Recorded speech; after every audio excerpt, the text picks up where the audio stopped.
All I'm saying is that even if a bunny had wings, it couldn't fly. But what if the wings were really big? I don't care how big the bloody wings are, it couldn't fly! Huh, so says you. Alright, what do we have here? Good morning, Detective. Mr. Wilkins.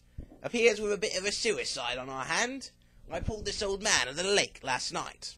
This seems pretty open and shut. Why was I called in? Sorry, Detective. I normally wouldn't bother you with such trifling matters, but we found a rather vague note that the chief thought might indicate foul play. Let's have a closer look at this note then, shall we? Nobody heard him, the dead man, but still he lay moaning. I was much further out than you thought, and not waving, but drowning. Poor chap, he always loved larking, and now he's dead. Must have been too cold for him. His heart gave way, they said. Oh, no, no, no, it was too cold always. Still the dead one lay moaning. I was much too far out all my life, and not waving, but drowning. This isn't a note. It's a poem by Stevie Smith. I remember reading it in college. Is the poem itself addressed to anyone in particular? No, it's not addressed to anyone or anything. I believe in the literary world they call that an apostrophe. In this specific instance, I believe the author is using the apostrophe to show us that no one person or thing caused the old man's pain. Rather, we all have caused it in our own way. By not singling out a specific group or target, the author leaves her message open-ended. What about the phrase not waving but drowning? It seems rather odd to me. This, my friend, is a metaphor. The author is saying that he is not waving, but drowning. Our perception of a man drowning is someone flailing in the water. However, the author also talks about being too far out all his life. From far away, someone flailing would just look like they're waving. This metaphor can be interpreted to mean that the author all this time has really been drowning, not waving, but those around him have misperceived his predicament, and therefore have left him on his own to suffer his fate. Both the apostrophe and the metaphor of not waving, but drowning, represent for us, the reader, a subtext to the author's poem.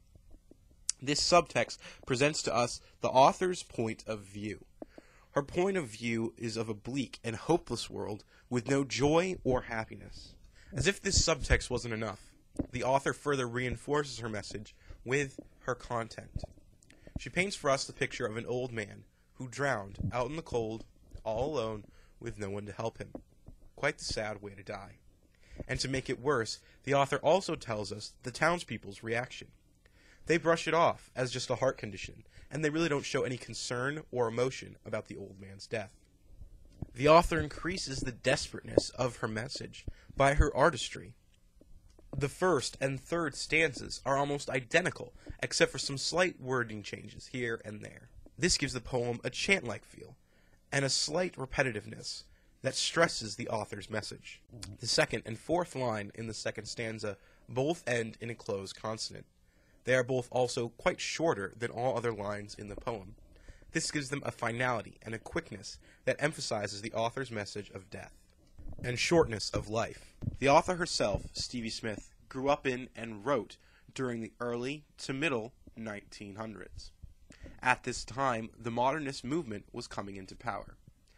This literary movement is famous for stressing pain, suffering, and the lack of any real human connection on an emotional level. Stevie Smith would have grown up with these ideas all around her. It is quite probable that they've had a great influence and effect on her writing. Additionally, the ideas espoused in her poem, Not Waving, but Drowning, would seem to be concurrent with all the modernist beliefs. Not Waving, but Drowning stresses pain and suffering, specifically the pain and suffering of a dying old man. The aforementioned subtext also presents us with a view of reality that denies the existence of any real human relationships. All these ideas are the very foundation of modernism. There is one more key element to the modernist movement, and this is the denial of any supernatural realm whatsoever. Rather than outrightly denying the existence of a supernatural realm in any of their works, the vast majority of modernists simply chose to ignore it. Not waving, but drowning, is no exception. We find no mention of any supernatural realm or afterlife. The old man is dead, and that is all. I don't understand. Why would our victim choose this poem? Isn't it obvious? He identified with the old man in the poem, and he obviously felt that the sentiments expressed by the poem offered an accurate view of reality. Yes, but it's just so sad. You'll get no argument from me. The ideas expressed by the poem and held by our victim are sad ones. They're of a world with no hope, no joy, no peace, no comfort, and most of all, no mercy and no grace.